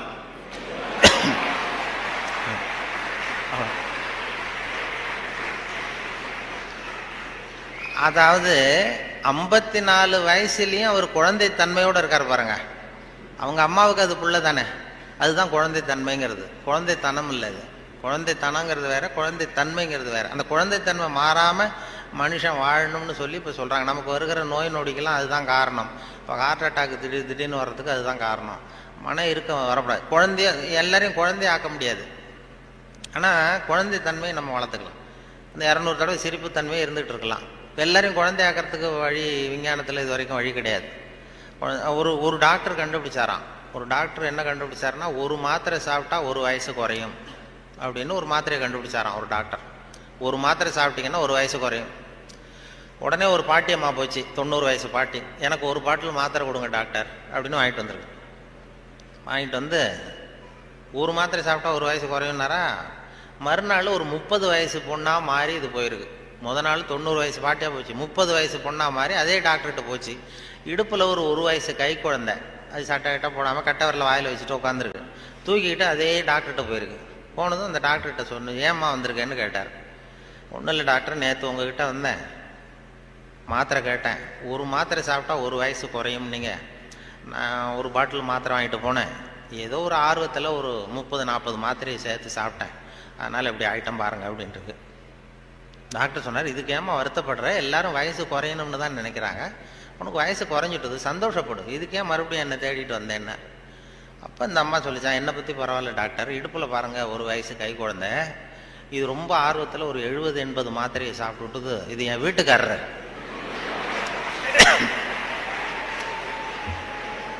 இது இப்படியே உட்காந்துக்கிட்டே இறங்க மாட்டேங்குது, நான் எங்கே தூக்கிட்டு போகிறது, எதையாவது ஒரு மாத்திரையை கொடுத்து இறக்கி விடுங்க டாக்டர், அப்போ தான் நாம் பார்த்தேன், அதுக்காக தான் வந்தேன்னு தான். அதாவது இயற்கைக்கு மாறாக நம்ம போனோம்னா இப்படிப்பட்ட பிரச்சனையெல்லாம் வந்துடும். அப்புறம் வழியில் போகும்போது இடுப்பில் ஒரு குழந்தைய தூக்கிட்டு வந்தால் நம்ம கேட்கணும் அந்த அம்மாட்ட, ஏம்மா இது உன் பிள்ளையா உங்கள் வீட்டுக்காரரான்னு கேட்கணும். அப்படி குழப்பம் வந்துடும். இயற்கையை மாற்ற முடியாது, ஆனால் அந்த குழந்தை தன்மையை நம்ம கொண்டு வரலாம். அதுக்காக சொல்லுவாங்க. ஏன்னா இதய நோய் இன்னைக்கு வராதவர்கள் 2 பேருக்கு வர்றதில்லை. ஹார்ட் அட்டாக் வராத குரூப் யாருன்னா, இந்த நரிக்குறவர்களுக்கு இது வரைக்கும் வந்ததே கிடையாது இதய நோய். வாழ்க்கையை ரொம்ப லேசாக எடுத்துக்கிறவங்க. அவங்களுக்கு வெற்றியும் சந்தோஷத்தை தரும், தோல்வியும் சந்தோஷத்தை தரும். அது இப்போ எங்கள் ஊரில் எல்லாம் இந்த துப்பாக்கி சுடுறதுக்கு, இந்த வேட்டைக்கு துப்பாக்கி வச்சுருப்போம் எங்கள் ஊர் பக்கம் அந்த காட்டில். அது நரிக்குறவர் சுடுவாங்க. கூட்டமாக பறந்து போகிறப்ப சுட்டால் ஒரு பறவை விழுந்ததுன்னா சந்தோஷப்படுவார், துள்ளுவார். அதே மாதிரி தப்பிச்சு போனாலும் துள்ளுவார், ஆஹா எவ்வளோ அருமையாக போகுதுன்னு. நமக்கு தான் பயமாக இருக்கும், ஐயோ ஒரு குண்டு வேஸ்ட் ஆகிட்டுதுன்னு. அதனால் நரிக்குறவர்களுக்கு வர்றதில்லை. அதே மாதிரி இன்னொரு குரூப்புக்கு ஹார்ட் அட்டாக் இது வரைக்கும் வந்ததில்லை. மருத்துவ உண்மை யாருன்னா, பைத்தியக்காரனுக்கு வந்ததே கிடையாது. பைத்தியக்காரங்களுக்கு இது வரைக்கும் ஹார்ட் அட்டாக்கே வந்ததில்லை. ஏன்னா அவங்க எதுவாக ஆக நினைக்கிறார்களோ அதுவும் ஆயிடுறாங்க. அவங்க இப்போ நான் இந்த நாட்டுக்கு பிரதம மந்திரி ஆகணும்னு நினைக்கிறேன்னா, நான் எந்த கட்சியில் சேர்றது, எங்கே போகிறது, எப்படி பண்ணுறதுன்னு நான் டென்ஷன் ஆயிடுறேன். அதாவது என் இருதயத்துக்கு அதிகமாக வேலை கொடுக்குறேன். ஒரு துடிப்புக்கும் இன்னொரு துடிப்புக்கும் நடுவில் இருக்கிற ஓய்வு தான் என்னுடைய ஆயுளை நிர்ணயம் பண்ணுது. நான் பிரதம மந்திரி ஆகணுங்கிற ஆவலில் எனக்கு துடிப்பை அதிகமாக்கி ஆயுளை குறைச்சிக்கிறேன், ஹார்ட் அட்டாக் வந்துடுது. ஆனால் ஒரு பைத்தியக்காரன் பிரதம மந்திரி ஆகணும்னு நினைக்கிறான்னு வைங்க, அவன் ஆனதாவே நினச்சிட்றான். அவனுக்கு முயற்சி தேவைப்படாது. எதுவாகணும்னு நினைக்கிறானோ அதுவும் ஆயிடலாம். ஒரு சினிமா நடிகர் ஆகணும்னு பைத்தியம் பிடிச்சதுன்னா, நான் தான் ரஜினிகாந்த் அப்படிம்பா. அதாவது அது மாதிரி ஆகிடும். அந்த அந்த மன அளவில் அந்த நிறைவு வந்துடுறதுனால அவங்களுக்கு இதய நோய் வர்றதில்லை. இது அவங்கள்ட்டேருந்து நாம் கற்றுக்க வேண்டியதான். அதனால தான் எதையும் லேசாக எடுத்துங்கன்னு சொல்லி இப்போ இந்த காலத்தில் எல்லாரும் உபதேசம் பண்ண ஆரம்பிச்சுட்டாங்க. அதாவது இப்போ சித்த சுவாதீனத்துடன் கூடிய பைத்தியத்தன்மையுடன் வாழ கற்றுக்கொள்ளுங்கள் அப்படிங்கிறது இந்த காலத்து மனிதர்களுக்கு சொல்லப்படுகிற உபதேசம். சித்த சுவாதீனத்துடன் கூடிய பைத்தியத்தன்மையுடன் வாழ கற்றுக்கொள்ளுங்கள் அப்படின்னா, அது என்ன பைத்தியத்தன்மை சித்த சுவாதீனம்னா, நாம் சித்த சுவாதீனமாக இருக்கணும், இன்னொருத்தர் பைத்தியக்காரத்தனமாக பேசினா ஒத்துக்கணுமா? இப்போ உங்கள் வீட்டில் அல்லது உங்கள் நண்பர்கள்ட்ட யார்ட்டையா கேட்குறீங்க, 8ஐயும் 3ஐயும் பெருக்குனா என்னன்னு கேட்குறீங்க. 8ம் 3ம் பெருக்குனா 23ன்னு சொல்கிறாருன்னு வைங்க, உடனே நீங்கள் சண்டைக்கு போகக்கூடாது. தப்பு, நீ சொல்கிறது தப்புன்னு சண்டை போகக்கூடாது. பரவாயில்ல, நீ 23ன்னு இது நினச்சிருக்க, நான் 24ன்னு நான் எனக்கு சொல்லி கொடுத்துருக்குறாங்க. சரி, உங்கள் வாத்தியார் அப்படி சொல்லி கொடுத்துருக்காரு, எங்கள் வாத்தியார் அப்படி சொல்லி கொடுத்துருக்காரு, ஒன்று தானே வித்தியாசம், அதுவும் வாய்ப்பாட்டில் எத்தனையோ எடிஷன்லாம் இருக்குது இல்லையா, அதனால் பரவாயில்ல அப்படின்ட்டு போயிடணும். இதுதான் சித்த சுவாதீனத்துடன் கூடிய 24 தான் உண்மைங்கிறது தெரியும் நமக்கு, சரிங்கிறது. 23ஐயும் சரின்னு ஒத்துக்கிறோம் பாருங்க, அதை தான் சித்த சுவாதீனத்துடன் கூடிய. அப்படி இருக்கிறவங்களுக்கு இதய நோய் வராதான். அது துல்லியம்ங்கிறது அதில் வேணும். அதாவது இப்போ ஒரு மாணவன் படிச்சுட்டு இன்டர்வியூக்கு போனான், ஒரு பேங்க் உத்தியோகம். அங்கே கேள்வி கேட்டாங்க, 8ஐயும் 3ஐயும் பெருக்குனா என்னப்பான்னு. அவன் சொன்னான், 8ஐயும் 3ஐயும் பெருக்குனா 23ன்னு சொல்லிட்டான், வாய் தவறி சொல்லிட்டான். சரி போயிட்டு வான்ட்டாங்க இன்டர்வியூவில். வெளியில் வரும்பொழுது யோசித்தான், இது என்ன ஒரு சின்ன கணக்கு தானே கேட்டாங்க, இது தப்பாக சொல்லிட்டோமே, 8/3/23 சொல்லிட்டோமே, இது கூட தெரியலன்னா நமக்கு எப்படி பேங்க்கில் வேலை கிடைக்கும்? நிச்சயமாக நமக்கு இந்த வேலை இல்லை, ஏதோ உளறிவிட்டோம் அப்படின்னு சொல்லி போயிட்டான் வீட்டுக்கு. வீட்டுக்கு போனால் ஒரு வாரத்தில் அப்பாயின்மெண்ட் ஆர்டர் வந்துட்டுது அவனுக்கு, நீ வந்து வேலையில் சேர்ந்துக்கிடான்னு. உடனே அப்போ அவன் நினச்சானா, சரி நாம் பதில் சொன்னதை அவரும் சரியாக காதில் வாங்கலை போல இருக்கு, கேள்வி கேட்டவரும், அதனால் இதை சொல்லிடக்கூடாது, பேசாமல் போய் வேலையில் சேர்ந்துருவோம் அப்படின்னு போய் நேராக போய் வேலையில் சேர்ந்துட்டான். சேர்ந்து வேலை பர்மனெண்ட் ஆனதுக்கப்புறம் அந்த மேனேஜர்கிட்ட போய் உக்காந்தான். சார், அன்னைக்கு இன்டர்வியூக்கு வந்தப்போ என்ன ஒரு கேள்வி கேட்டீங்க, 8/3 பேருக்கு நான் என்னென்னு, நான் வாய் தவறி 23 சொல்லிட்டேன், நீங்களும் சரியாக கவனிக்கலை போட்டிருக்கு சார், எனக்கு வேலை கொடுத்துட்டீங்க, ரொம்ப தேங்க்ஸ் அப்படின்றான். இனிமேல் ஒன்றும் பண்ண முடியாதுன்னு. அப்போ அந்த மேனேஜர் சொன்னார், அப்படி இல்லைப்பா, அன்னைக்கு இன்டர்வியூக்கு வந்தது ஒன்றையும் சேர்த்து 294 பேர் வந்தீங்க இன்டர்வியூக்கு, நான் 294 பேர்கிட்ட இந்த கேள்வி கேட்டேன், 8/3 பேருக்கு நான் என்னென்னு, நீ சொன்னது தான் நியரஸ்ட் கரெக்ட் ஆன்சர், நான் அதனால தான் வேலை கொடுத்தேன், நான் ஒன்றும் தப்பாக பண்ணிவிடல அப்படின்னா. அதாவது வாழ்க்கையில் வெற்றி பெறணும், இதய நோய் வரக்கூடாது, ஹார்ட் அட்டாக் வரக்கூடாதுன்னு நினைக்கிறவர்கள் நியரஸ்ட் கரெக்ட் ஆன்சரை தான் பார்க்கணுமா வாழ்க்கையில். நியரஸ்ட் கரெக்ட் ஆன்சர் பார்க்குற மனோபாவம் வந்து இதயத்தை நல்லா வச்சுருக்கோம். ஆனால் அறிவியலில் அப்படி பார்க்கக்கூடாது. அறிவியலில் ரொம்ப துல்லியம் அவசியம். இப்போ உங்கள் பொறியியல் சம்மந்தப்பட்ட விஷயங்கள்லையோ அறிவியல் சம்மந்தப்பட்டதில் துல்லியம் தான் முக்கியம், அதில் போய் நியரஸ்ட் கரெக்ட் ஆன்சர் பார்க்கக்கூடாது. வாழ்க்கைங்கிற கணக்கில் நியரஸ்ட் கரெக்ட் ஆன்சர் தான் பார்க்கணும், ரொம்ப துல்லியமாக எதையும் பார்க்கக்கூடாது. அறிவியல் வந்து துல்லியம் போச்சுன்னா போச்சு. இப்போ நம்ம ஒரு ராக்கெட் விடுறோம், செவ்வாய் கிரகத்துக்கு விட்டோம், புதன் கிரகத்தில் போய் இறங்கிவிட்டது, பரவாயில்ல, ஒரு கிரகம் தானே வித்தியாசம் அப்படின்னு அதில் போய் அப்படி போகக்கூடாது. செவ்வாய்க்கு அடுத்தது புதன் தானே, பரவாயில்லன்னு அப்படி போக முடியாது. அறிவியலில் துல்லியம் முக்கியம். வாழ்க்கைங்கிற விளையாட்டில் இந்த பர்ஃபெக்ஷன் பார்க்காதீங்கோ. பர்ஃபெக்ஷன் ஒன்று உலகத்தில் ஒன்றுமே கிடையாதான். பர்ஃபெக்ஷன் நானாக என் மனசில் ஒரு உருவத்தை வரைஞ்சிக்க வேண்டியது, படத்தை போட்டுக்கிறது, அதே மாதிரி எதிரில் இருக்கிறது இருக்கான்னு நான் பார்க்குறேன். நான் உள்ளுக்குள்ளே என்ன வரைஞ்சிருக்கணும் அதே மாதிரி இருந்ததுன்னா பர்ஃபெக்ட்னு சொல்கிறேன், அது இல்லைன்னா அது சரியில்லைங்கிறேன். அதாவது கோளாறு நான் வரைஞ்ச படத்தில் இருக்கே தவிர பொருள் இல்லை. உலகத்தில் எது எது எப்படி இருக்கணுமோ அது அப்படி தான் இருக்குது. அழகாக இருக்கிற பொருளை நீங்கள் விரும்புவதில்லை, அழகாக இருக்கிற பொருளை நீங்கள் விரும்புவதில்லை, நீங்கள் விரும்புகிற பொருள் அழகாக இருக்கிறது அப்படிங்கிறது தான் உண்மை. அதனால தான் ஒரு நீக்ரோவுக்கு அவங்க புள்ள வந்து அழகாக இருக்குது, நமக்கு நம்ம பார்வைக்கு வித்தியாசமாக தெரியுது. அதனால் அந்த அழகுங்கிறதெல்லாம் வாழ்க்கைங்கிற கணக்கில் அந்த ரொம்ப துல்லியமெல்லாம் பார்த்து வாழ்க்கையை வீணாக்கி கொள்ளாதீர்கள்னு சொல்லுவாங்க. ஏன்னா மனிதனுக்கு வந்து இன்னும் சரியான விளக்கம் யாருமே கொடுத்ததில்லை. கிரேக்க அறிஞர்கள் தான் பெரிய இந்த வரை விளக்கணம் வகுக்கிறதுல ரொம்ப கெட்டிக்காரங்களாம். கிரேக்க அறிஞர்கள் ஒவ்வொன்றுக்கும் டெஃபனேஷன் வகுக்கிறதுல. அப்போ ஒரு குரூப் அறிஞர்கள் குழு கூடி உட்காந்து மனிதன் என்பவன் யார், மனிதன் அப்படின்னா அதுக்கு என்ன டெஃபனேஷன், ஒரு வரை விளக்கணம் வகுக்கணும்னு உட்காந்தாங்களாம். உட்காந்தா எல்லாம் வந்து இப்படி ஒவ்வொரு அறிஞரும் ஒரு யோசனை சொல்லியிருக்கிறார். மனிதன் என்பவன் ஒரு 2 கால் பிராணி அப்படின்னு எழுதிடலாம் சார் அப்படின்னது உடனே எல்லாம் ஏகமனதாக எல்லாம் சரி தான், சரியாக இருக்க விளக்கம். மனிதன் என்பவன் 2 கால் பிராணி, சரியாக இருக்க, ஒத்துக்கலாம்னு போனாங்க. அப்போ திடீர்னு ஒருத்தர் எழுந்திரிச்சு வெளில ஒன்றாராம். போயிட்டு ஒரு திடுக்கிட்டுன்னு வெளில திரும்பி வந்து ஒரு சாக்கில் கொண்டாந்து அப்படி வச்சார் மேஜையில். இந்த சாக்குக்குள்ளே என்ன இருக்குன்னு கேட்டார் தலைவர், கூட்ட தலைவர். உங்கள் வரை விளக்கணப்படி, உங்கள் டெஃபனேஷன் படி உள்ள ஒரு மனுஷன் இருக்கான், மனிதன் என்பவன் ஒரு 2 கால் பிராணின்னு தானே சொன்னீங்க அப்படின்னு சொல்லி திறந்தா ஒரு கோழி நிற்கிது. ஒரு கோழி, இது 2 கால் பிராணி தானே, அப்போ இதுவும் ஒரு மனுஷன் தானே அப்படின்னானா. ஆகா, நம்ம டெஃபனேஷனில் ஏதோ ஒரு தப்பு, அதில் ஒரு திருத்தம் உண்டு பண்ணணும் அப்படின்னு சொல்லி இன்னொருத்தர் சொல்லியிருக்காரு. நான் அதில் கொஞ்சம் ஒரு கரெக்ஷன் கொடுக்குறேன் சார் அப்படின்னு சொல்லி மனிதன் என்பவன் சிறகுகளற்ற 2 கால் பிராணி அப்படின்னு கொடுத்துருக்கான். உடனே இவன் மறுபடியும் எடுத்துகிட்டு ஓடனான், திரும்பி வந்தான், சாக்கு உள்ள மனுஷன் இருக்கான எடுத்தா அதே கோழி ரெக்கையெல்லாம் பீச்சு விட்டு நிறுத்தி வச்சிருக்கான். உங்கள் டெஃபினேஷன் படி மனுஷன் சிறகுகளற்ற 2 கால் பிராணி அப்படின்னு. அப்புறம் தான் அந்த கிரேக்க அறிஞர்களே சொல்லிட்டாங்களாம், மனிதனுக்கு அதாவது இப்போ ஏதாவது ஒன்றும் முடியலன்னா இப்போ நம்ம என்ன பண்ணுறோமோ அது மாதிரி அதே முடிவுக்கு வந்தாங்க. அதாவது சபை ஒத்தி வைக்கப்படுகிறது அப்படின்னு சொல்லிவிட்டு கடைசி வரைக்கும் அது டெஃபினேஷன் கொடுக்கல. மனிதனுக்கு வந்து விஞ்ஞானம் போட்டிருக்கிற வேலை வேற. விஞ்ஞானம் கெமிஸ்ட்ரி என்ன சொல்லுதுன்னா, ஒரு சராசரி மனுஷ உடம்புல இருக்கிற கால்சியத்தை மட்டும் தனியாக எடுத்தால் ஒரு சின்ன ரூமுக்கு வெள்ளடிக்கலாம். ஒரு சராசரி மனுஷ உடம்புல இருக்கிற கொழுப்பை மட்டும் தனியாக எடுத்தால் ஒரு 10 சோப்பு கட்டி தயார் பண்ணலாம். ஒரு சராசரி மனுஷன் உடம்புல இருக்கிற பாஸ்பரஸை மட்டும் தனியாக எடுத்தால் ஒரு 40 நெருப்புக்குச்சி தயார் பண்ணலாம்.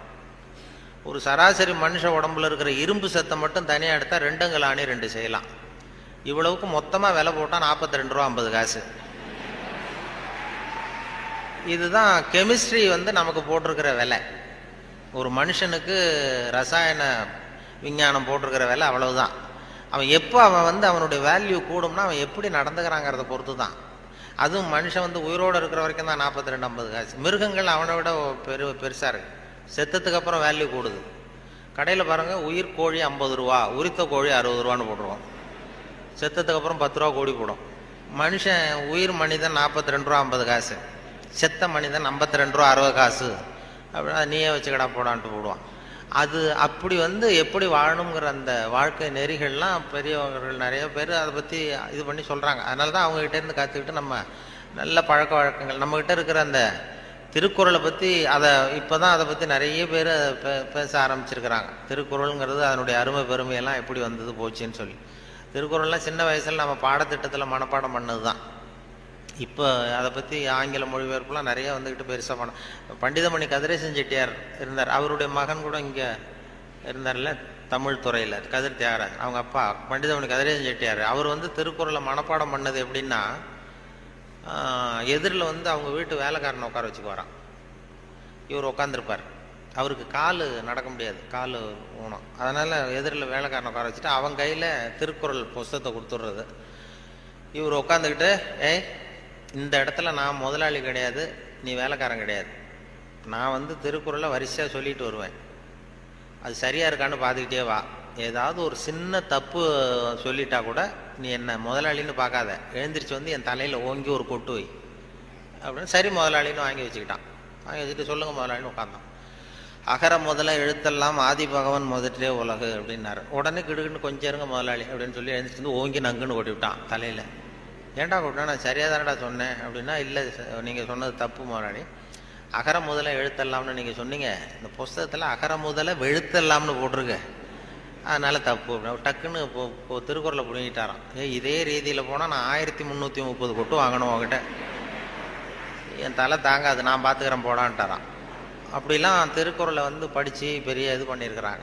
பண்ண அவருக்கு கால் ஊனம், பண்டிதவன் கதிரேசன் செட்டியாருக்கு. அவருக்கு பாதுகாப்புக்குன்னு ஒருத்தனை வச்சுருந்தாரான், அவனுக்கும் கால் கிடையாது. அப்போ கேட்டிருக்காங்க, ஏங்க ஐயா நீங்கள் தான், உங்களுக்கு தான் கால் நடக்க முடியாது, நடமாட முடியல, கால் ஊனம், உங்களுக்கு பாதுகாப்புக்குன்னு ஒருத்தனை வச்சுருக்கீங்க, அவனுக்கும் கால் விளங்காமல் இருக்கு, கால் சரியில்லையே அப்படின்ட்டு இருக்காங்க. அப்போ அதை நான் அர்த்தத்தோடு தான் வச்சுருக்கேன்னாரான். என்ன அப்படின்னு கேட்டதுக்கு சொல்லியிருக்காரு, எனக்கு ஒரு ஆபத்துன்னு வரும்பொழுது இவன் விட்டுட்டு ஓடி போகாமல் இருக்கணும்ல,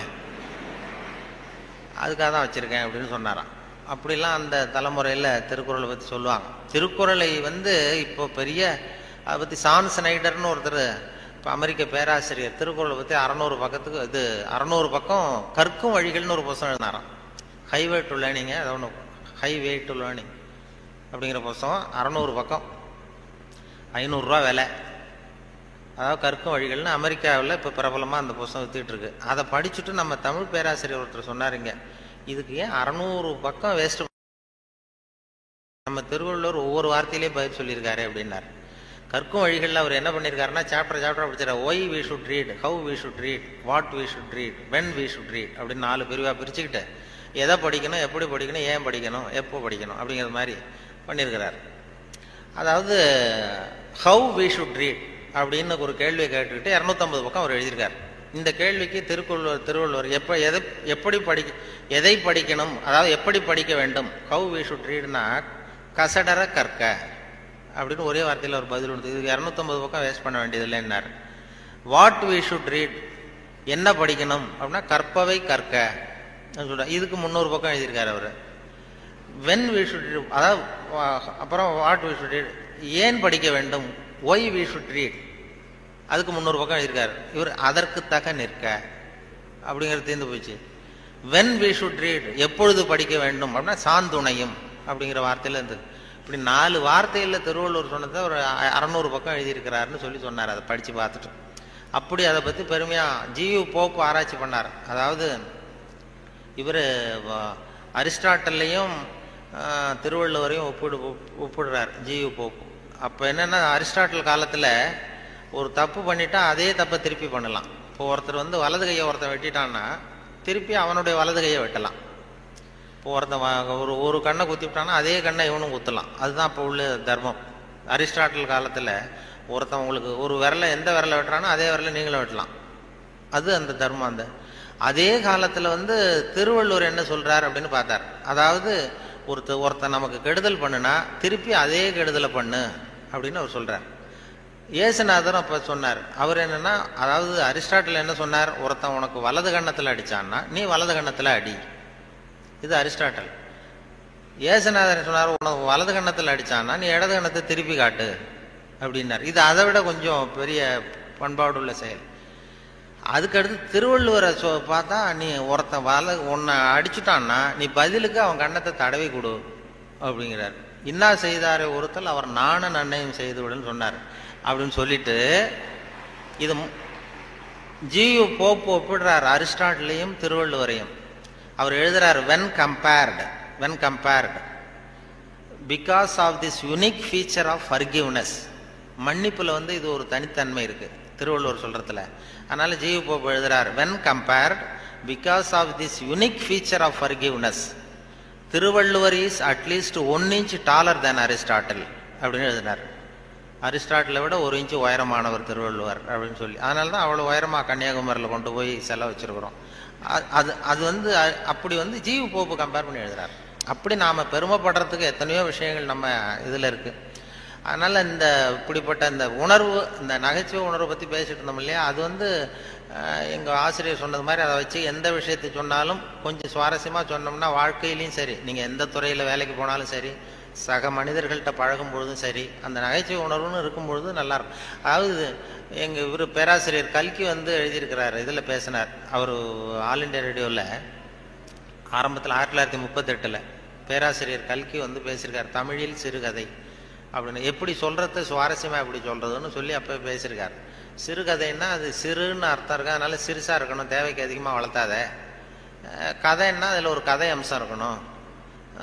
ஒரே ஒரு ஊரில் அப்படின்னு ஆரம்பித்தா அதுக்கப்புறம் என்ன அப்படின்னு கேட்க தோணுதில்ல, அது மாதிரி இருக்கணும் ஒரு வரியும் அப்படின்னு சொல்லிட்டு, சொல்கிறதே எப்படி சுவாரஸ்யமாக சொல்கிறதுன்னா தேவைக்கு அதிகமாக நீ வளர்த்தாதே அப்படின்னு சொல்லி அதுக்கு ஒரு உதாரணம் கொடுத்துருக்காரு கல்கி.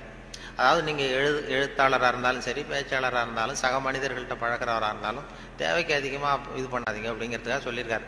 அவர் ஒரு கதை எழுத்தாளர் எப்படி இருக்கணுங்கிறதுக்காக கல்கி சொன்னது.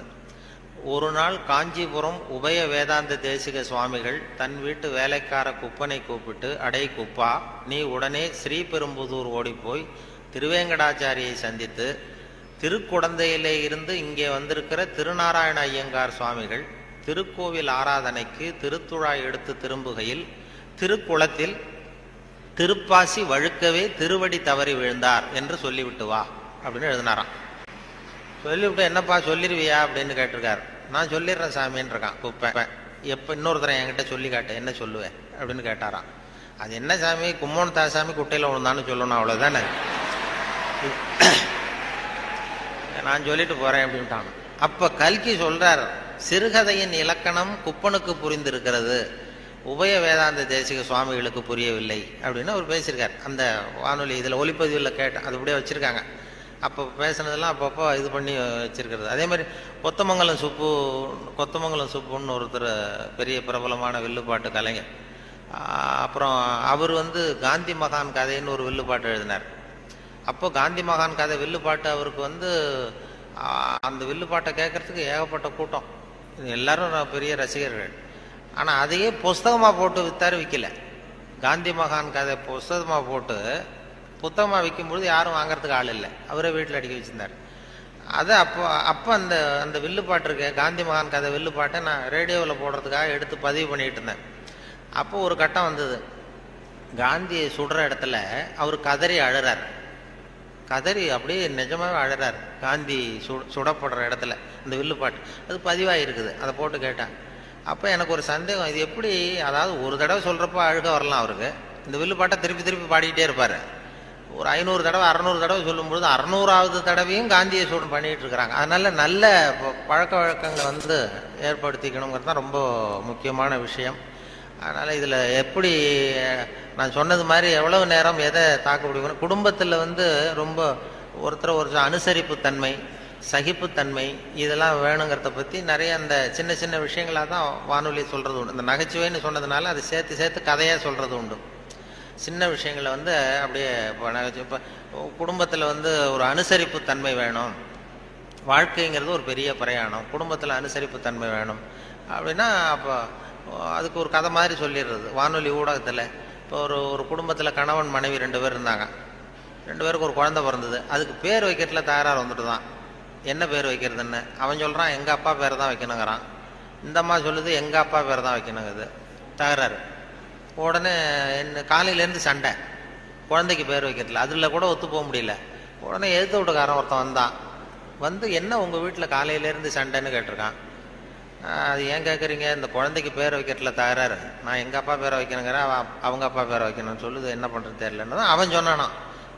இது ஏன் சண்டை போடுறீங்க, எதிர்த்த வீட்டுக்காரன்னு நான் ஒருத்தன் எதுக்கு இருக்கேன், என்கிட்ட சொல்ல வேண்டியது தானே அப்படின்னு சொல்லிவிட்டு ஏன்ப்பா உங்கள் அப்பா பேர் என்னன்னு கேட்டிருக்கான். எங்கள் அப்பா பேர் சீனிவாசன் அப்படின்ட்டுருக்கான். சரிம்மா உங்கள் அப்பா பேர் என்ன, எங்கள் அப்பா பேர் கிருஷ்ணன்.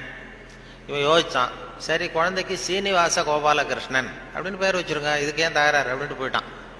போனதுக்கு அப்புறம் இந்த இவங்க 2 பேரும் பேசிக்கிறாங்க, அது எப்படி இந்த சீனிவாசன் சரி கிருஷ்ணன் சரி, நடுவில் கோபாலம் எங்கேருந்து வந்தான். ஓடி போய் கூப்பிட்டு வந்தாங்களாம் அவனை, வாடா கிட்டவா, அது யாரா கோபாலன் அப்படின்னா அது எங்கள் அப்பா பேர், நீ அதை மட்டும் எதுக்கு விட்டுட்டு போற, சேர்த்து வச்சுக்கோனா. அதாவது 2 பேருக்குள்ள ஒரு அனுசரிப்பு தன்மை இல்லைன்னா கோபாலன்னு ஒருத்தன் குறுக்க வருவான். அப்படி வரும். அந்த வாழ்க்கையில் வந்து அனுசரிப்பு தன்மைங்கிறது ரொம்ப அவசியம். வாழ்க்கையில் ஒருத்தர் அனுசரித்து போகிறது, அதாவது சந்தேகப்படாமல் இருக்கணும்னு சொல்லுவாங்க. ஒரு பையன் புதுசாக ஒரு பொண்ணை கல்யாணம் பண்ணிட்டு வந்தான். எல்லாரும் என்ன பண்ணிட்டாங்க, ஏய் நீ கல்யாணம் பண்ணிட்டு வந்திருக்கேன், அந்த பொண்ணுக்கு காது கேட்காதுடா, காது சரியாக கேட்காது அப்படின்ட்டு இருக்காங்க. இவன் அதை எப்படி சோதனை பண்ணுறது, டெஸ்ட் பண்ணுறது, அப்படி நேராக கேட்டால் சண்டை வந்துடும், உனக்கு காது கேட்குதான்னு கேட்கக்கூடாது. வெளியில் போனான். வெளியில் போய் தெருவில் வந்து நின்றுக்கிட்டு இன்னைக்கு என்ன சாம்பார் அப்படின்னா பதிலே வரல. ஆகா நம்ம சந்தேகப்பட்டது சரிதான் அப்படின்னு முடிவு பண்ணிட்டான். அடுத்தது உள்ற வந்தான், வீட்டுக்குள்ளே வந்து நின்றுட்டு 2வது தடவை கேட்டான். கூடத்தில் வந்து நின்றுட்டு இன்னைக்கு என்ன சாம்பார் அப்படின்னா அப்பவும் பதில் வரல. சரி நம்ம மனைவிக்கு நம்ம சந்தேகப்பட்டு காது கேட்கல அப்படின்ட்டு அடுத்தது அடுப்பங்கரைக்கே போயிட்டான். அந்த பொண்ணு எதோ சமைச்சிக்கிட்டு இருக்கு. அது கிட்ட போய் அது காது ஓரமாக இப்படி காயே வச்சுக்கிட்டு ரொம்ப சத்தம் போட்டு கத்துறான். 3வது தடவையா இன்னைக்கு என்ன சாம்பார்னு கத்துறான். அந்த பொண்ணு கொஞ்சம் கூட அலட்டிக்கல. மெதுவாக இவன் பக்கம் திரும்பி இவன் காது ஓரமாக சொல்லிச்சான், 3வது தடவையா சொல்கிறேன் முருங்கைக்காய் சாம்பார் அப்படின்னு தான்.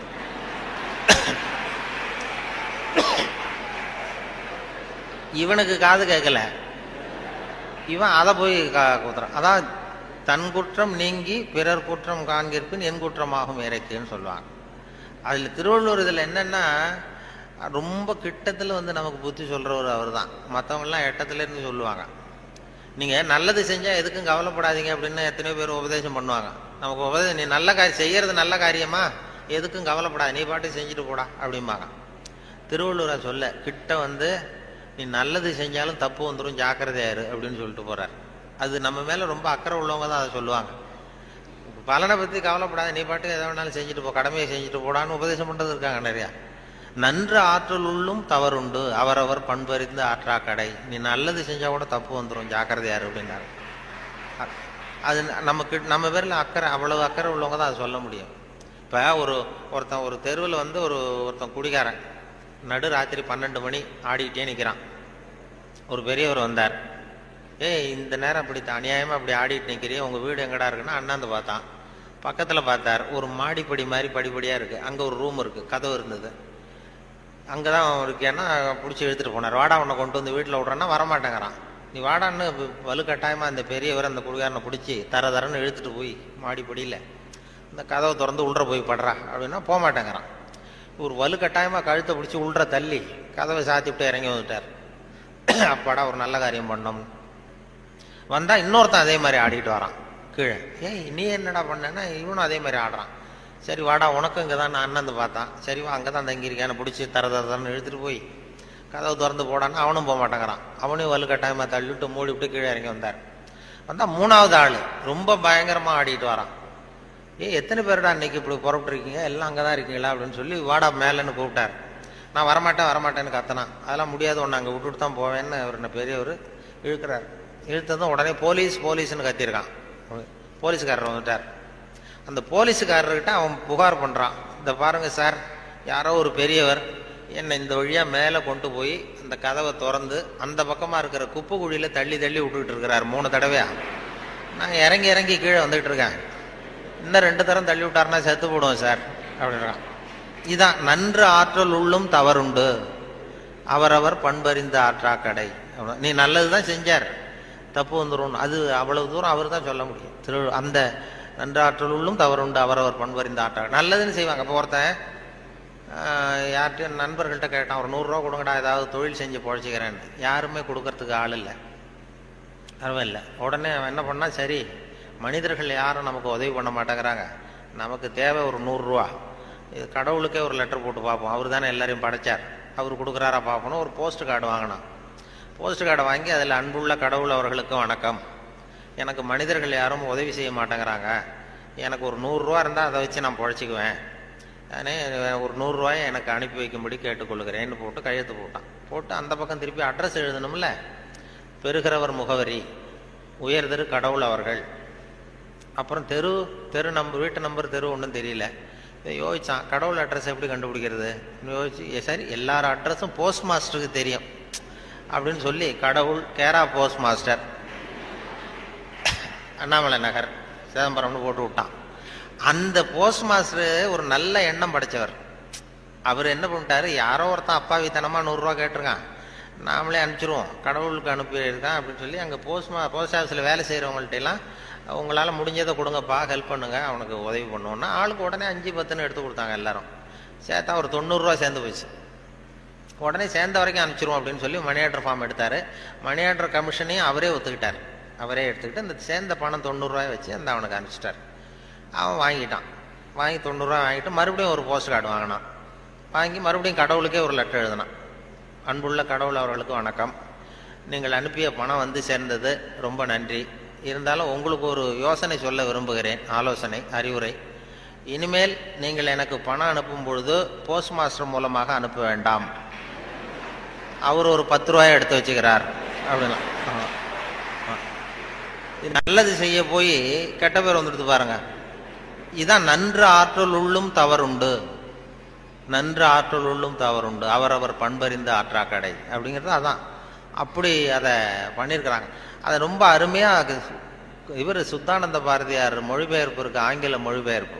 அதை திருக்குறள் தமிழில் எப்படி எழுதியிருக்காரோ அதே அழகில் அவர் ஆங்கிலத்தில் மொழிபெயர்த்திருக்கிறார். சுத்தானந்த பாரதியாருடைய ஆங்கில மொழிபெயர்ப்பு பார்த்தீங்கன்னா அப்படியே இருக்கும். அதாவது உடம்போடு உயிரிட என்ன மடந்தையோடு எம்மிடை தொடர்புன்னு ஒரு திருக்குறள் இருக்கும். அதாவது இந்த பெண்ணுக்கும் எனக்கும் உள்ள தொடர்பு எப்படின்னா உடம்புக்கும் உயிருக்கும் உள்ள தொடர்பு மாதிரி அப்படின்னு அந்த இதில் திருவள்ளுவர் எழுதிப்பார். உடம்போடு உயிரிட என்ன மற்றென்ன மடந்தையோடு எம்மிடை தொடர்பு. அதை சுத்தானந்த பாரதியார் மொழிபெயர்த்திருக்கிறார். The love between me and this lady is like bond between soul and body, இப்படி எழுதியிருக்கு. அதே போல 2 வரியில அந்த காலத்தினால் செய்த நன்றி செய்த ஞாலத்தின் மானப்பெரிது, அது மாதிரி a help rendered in hour of need, so though smaller greater than the world அப்படின்னு இப்படி அழகாக அதை பண்ணியிருப்பார். இவர் சொன்ன அந்த நம்ம நாவலர் நெடுஞ்செழியன் அவர் அந்த திருக்குறள் மொழிபெயர்ப்பு வந்தப்போ வானொலி நிலையத்துக்கு வந்திருந்தார். அப்போ முன்னாடி ஒரு அறையில் உட்காந்து பேசிகிட்டு இருக்கிறோம், அவர் பதிவுக்கு முன்னாடி. அப்போ கேட்டார், நீ என்ன படிச்சிருக்கேன்னு என்ன கேட்டார். நான் விவசாயம் படிச்சிருக்கேன் சார் அப்படின்னு. விவசாயம் படிச்சிருக்கேன்னா அப்போ உங்ககிட்ட தான் ஒரு கேள்வி கேட்கணும் அப்படின்னு கேட்க ஆரம்பித்தார். என்ன சார் கேட்க போறீங்கன்னா, இந்த காலத்தினால் செய்த நன்றி செய்தேனும் ஞாலத்தின் மான பெரிதுன்னு ஒரு திருக்குறள் இருக்குல்ல. ஆமான்னு. அது அது பொருத்தமா இல்லையே அந்த உதாரணம்னார். என்னன்னு கேட்டேன். காலத்தினால் செய்த நன்றினா ஒருத்தன் அவ தேவைப்படுறப்ப செய்யற உதவி பூமியை விட பெருசு.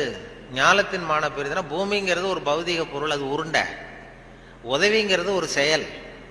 நீ ஒருத்தனுக்கு அந்த நேரம் பார்த்து செய்யற உதவி பூமியை விட பெருசுன்னா நீ செய்யற செயல் உருண்டையா இருக்கா? அதுக்கும் பூமி உருண்டைக்கும் என்ன சம்பந்தம்? அது பொருத்தமா இல்லையேன்னு அவர் சொன்னார். நெடுஞ்சே ஆமாம் சார் எனக்கும் அது பொருத்தம் அப்படிதான் தெரியுது அப்படின்னா. இல்லை நீ விவசாயம் படித்ததுனால கேட்டேன் உங்ககிட்ட அப்படின்னு சொல்லிட்டு அப்புறம் அதுக்கு அவர் விளக்கம் கொடுத்தார். அது அப்படி இல்லை தம்பி அப்படின்னு சொல்லிட்டு, காலத்தினால் செய்த நன்றிங்கிறது நேரம் பார்த்து உதவி செய்யறது. பூமி உடனே உதவி செய்யாது. அது எப்படின்னா, இன்னைக்கு ஒரு கத்திரிக்காய் செடியை நட்டின்னா ஒரு 4 மாதம் கழிச்சு தான் கத்திரிக்காய் காய்க்கும். இன்னைக்கு ஒரு நெல்லை நடவு பண்ணினா ஒரு 3.5 மாதம் 4 மாதம் கழிச்சு தான் உனக்கு பலன் கொடுக்கும். 4 மாசம் கழிச்சு பலன் கொடுக்கிற பூமியை விட உடனே செய்யற உதவி பெருசு இல்லையா? அதனாலதான் காலத்தினால் செய்த நன்றி செய்தேன் ஞாலத்தின் மான பெரிது அப்படின்னார். இத நாவலர் நெடுஞ்செழியன் சொன்னார். அப்படி அவரெல்லாம் அவர் அரசியலுக்கு வந்திருக்க வேண்டியதில்லை, இலக்கியத்தோடு இருந்திருந்தா நல்லா இருக்கும்னு சொன்னார். அப்புறம் அடுத்த கேள்வியும் கேட்டார், அவர் விடலை. அப்புறம் நிலையில் தெரியாத அடங்கிய அந்த அப்புறம் கடலை விட பெருசி, அதாவது அப்படின்னு ஒரு இது, அதுக்கு அந்த திருக்குறள் கொண்டு சொன்னார். நிலையில் தெரியாத அடங்கியான் தோற்றம் மலையினுமான பெரிதுன்னு ஒன்று. பயன் தூக்கார் செய்த உதவி நயன் தூக்கின் நன்றி கடலிற் பெரிது. அதாவது பயன் கருதாமல் செய்கிற உதவி கடலை விட பெருசுன்னு சொல்றாரு. கடல்ங்கிறது விரிந்தது. பயன் கருதாமல் செய்கிற உதவிக்கும் கடலுக்கும் என்ன சம்பந்தம்னு கேட்டார், இந்த முதல் கேள்வி மாதிரி. அப்புறம் அவரே விளக்கம் கொடுத்தார். கடல் பயன் கருதி தான் நமக்கு உதவி செய்யும். அதாவது நம்ம கிட்ட இருக்கிற தண்ணி ஆவியா போய் மறுபடியும் மேகமாகி மறுபடியும் மழையா பொழிஞ்சு அந்த தண்ணி மறுபடியும் நம்மகிட்டே வந்துடும். அப்படிங்கிற பயன் கருதி கடல் உதவி செய்யுது. அதை விட பயன் கருதாமல் செய்கிற உதவி பெருசு இல்லையா? அதனால தான் கடலை விட பெருசுன்னு சொன்னார் அப்படின்னு சொல்லி அவர் விளக்கம் அதை கொடுத்தார். இப்போ நிலையில் தெரியாத அடங்கியான் தோற்றம் மலையினுமான பெரிது. அதாவது மனசு அடங்கவனவன் மலையை விட பெருசு அப்படின்னா மலை அசையாமல் இருக்கிறது ஒன்றும் அதிசயம் இல்லை, மனம் அசையாமல் இருக்கிறது தான் அதிசயம். அதனால மலையை விட பெருசுன்னு சொல்லி அவர் விளக்கம் கொடுத்துட்டு போனார். மனசை அசையாமல் வச்சிருக்கிறது ரொம்ப கஷ்டம். அது சொல்லிடலாம், மனசை நான் கட்டுப்படுத்துறேன்னு. ஒருத்தன் நான் என்ன பெரிய பெரிய துறவிகள்லாம் நான் மனசை கட்டுப்படுத்துறேன்னு ஒருத்தன் சவால் விட்டுட்டு போனானா, போய் என்ன பண்ணுறதுன்னா ஒரு நடுக்காட்டில் போய் உட்காந்துக்கிட்டான். மனசை கட்டுப்படுத்துறது என்ன பெரிய காரியம் நான் பண்ணுறேன் அப்படின்ட்டு அப்படியே உட்காந்தான். உட்காந்து பார்த்தா எதிரில் ஒத்தையடி பாதை, அதில் ஒரு நடனம் ஆடுற பொண்ணு போயிட்டு இருக்கு. டான்ஸு ஸ்கூல் ஒன்று, டான்ஸு கற்றுக்கிறதுக்கு போயிட்டு இருக்கு. இது என்ன இவ்வளோ தூரம் உட்காந்துருக்குறோம், இப்பவும் நமக்கு தொந்தரவாக இருக்குதே, கண்ணு இடைஞ்சலா இருக்கேன்னு சொல்லி பார்த்தான். 8 மணிக்கு கிளாஸு தினம் போயிட்டு இருக்கு. இப்போ பார்த்தான், ஒரு துணியை எடுத்து கண்ணை கட்டிட்டான். கண்ணை கட்டிட்டு உட்காந்துட்டான். இனிமேல் பார்த்துக்கோ, இனிமேல் ஒன்றும் ஆகாதுன்னு. மறுநாள் உட்காந்தா 8 மணிக்கு அந்த காலில் கட்டி இருக்கிற சலங்கை சத்தம் கேட்டுதான், ஜல் ஜல்லுன்னு. இது ஏது காது தொந்தரவா இருக்கு அப்படின்னு சொல்லி காதையும் கட்டி விட்டான். காதையும் கட்டிட்டான், கண்ணையும் கட்டி விட்டான். இனிமேல் ஒன்றும் இப்போ பிரச்சனை இல்லை. மறுநாள் காலையில் 8 மணிக்கு அது தலையில் வச்சிருக்கிற பூ வாசம் அடிச்சிருக்கு. இந்த பொண்ணு மூக்கையும் கட்டி விட்டான். கண்ணு காது மூக்கையும் கட்டி விட்டு இனிமேல் நான் மனசை கட்டுப்படுத்துறேன்னு உட்காந்தானா. மறுநாள் காலையில் 8 மணி ஆச்சு. அப்போ இவன் மனசு நினைச்சுதான் இந்நேரம் அவள் போயிட்டு இருப்பா அப்படின்னு. இதை விட அசையாம இருந்ததுன்னா அது மலையை விட பெருசு மனசு. நிலையில் தெரியாத அடங்கியான் தோற்றம் மலையினும் ஆன பெரிதுன்னா அதுதான். மலை அசையாம இருக்கிறது ஒன்றும் பெரிய ஆச்சரியம் இல்லை, மனசு அசையாம இருந்ததுன்னா அது பெரிய அதிசயம் அப்படின்னு சொல்லி அதுக்கு விளக்கம் அவர்கள் கொடுத்துக்கிட்டு இருந்தாங்க. அப்படி நிறைய அதை பற்றி நிறைய பண்ணுறாங்க. அதனால நமக்கு உங்களுடைய எவ்வளவு நேரம் ஆச்சுன்னு தெரியல, எப்போ முடிக்கிறதுன்னு தெரியல. அது ஒரு கடிகாரம் வச்சா பரவாயில்ல. கடிகாரம் சொல்லுவாங்க பேச்சாளர்கள், சில பேச்சாளர்கள் ஆரம்பிச்சிருவாங்க, முடிக்க முடியாது, எப்போ முடிக்கிறதுன்னு தெரியாது. நெடுஞ்செழியனை பற்றி பேரறிஞர் அண்ணா சொல்றது உண்டு. நெடுஞ்செழியன் கூட்டம் நெடுஞ்செழியன் பேசி முடிக்கும் பொழுது அண்ணா சொல்லுவார், அவர் ஒரு பேசி முடிக்க போனார்னா அந்த பிளேன் அப்படி இறங்குறதுக்கு முன்னாடி 2 ரவுண்ட் அடிக்குது இல்லை மேலே, அது மாதிரி ஒரு 2 ரவுண்ட் அடிச்சுட்டு அப்புறம் தான் கீழே இறங்குவார் அப்படின்னு சொல்லி வேடிக்கை சொல்லுவார். அது மாதிரி பேச்சாளர்களுக்கு இப்போ ஒரு பேச்சாளர் பேசிக்கிட்டே இருந்தாராம், எவ்வளோ நேரம் ஆச்சுன்னு தெரியல. அப்புறம் சொல்லியிருக்காரு, ஐயோ உங்களை ரொம்ப நேரம் போர் அடிச்சிட்டேன் போல் இருக்கு, எனக்கு நேரம் போனதே தெரியல, கடிகாரத்தை பார்க்க மறந்துட்டேன் சார், மன்னிச்சுங்கன்னு இருக்கார். அப்போ ஒருத்தர் கோபமாக எழுந்திரிச்சு சொன்னாராம், ஏன் கடிகாரத்தை தான் பார்க்க மறந்த, பின்னாடி மாட்டிருக்கிற கேலண்டரையாவது பார்க்கக்கூடாதா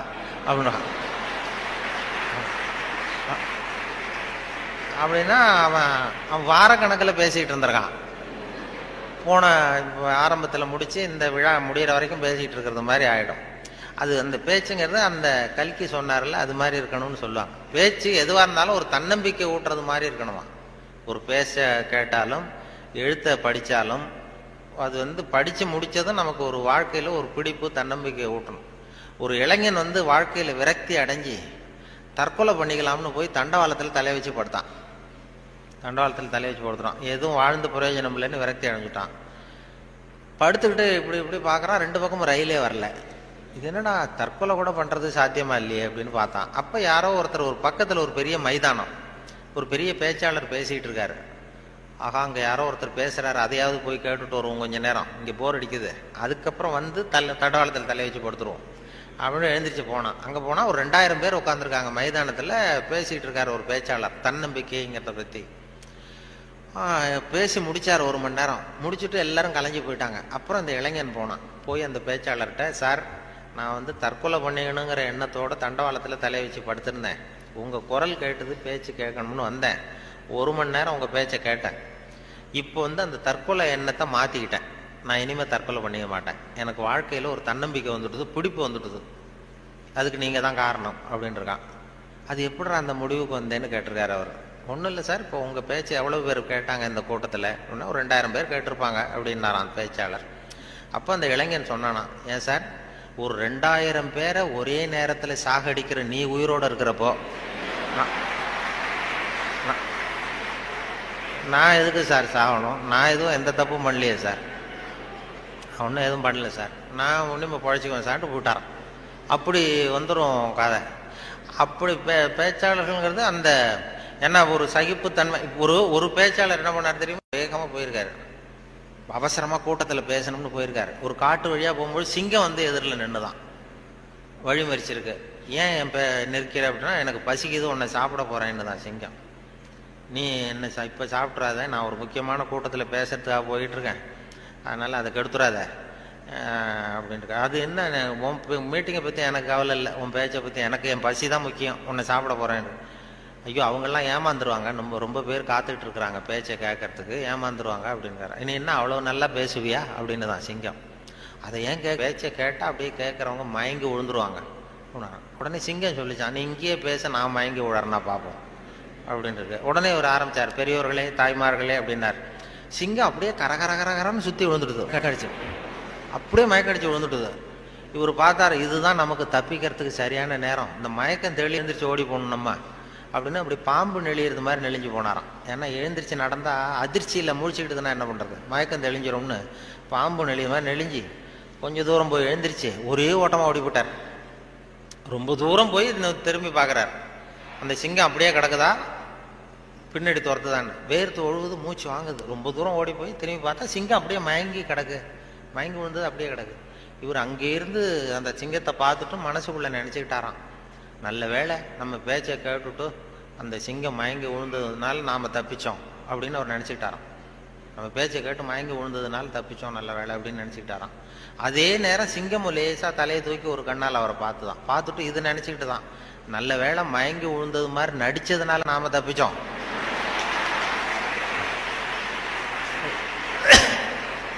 இல்லைன்னா அவன் பேசியே கொண்டிருப்பான் நம்மளை அப்படின்னு அது நினச்சிதான். இப்போ எதுக்கு இதை சொல்கிறேன்னா, இப்போ உங்கள் முகத்தையெல்லாம் பார்த்தா அந்த சிங்கத்தோட முகம் மாதிரி தெரியுது எனக்கு. ஆமாம், அது என்ன, எந்த எந்த இதில் இருக்கீங்க என்ன ஏதுன்னு அதை புரிஞ்சுக்கிறது ரொம்ப கஷ்டம். ஆனால் இது மாதிரி நேரத்தில் நல்ல பழக்க வழக்கங்களை வளர்த்தலாம். சகிப்புத்தன்மைங்கிறது ஒரு பெரிய முக்கியம். இன்டர்நேஷ்னல் இயர் ஆஃப் டாலரன்ஸ்னு கொண்டாடினாங்க.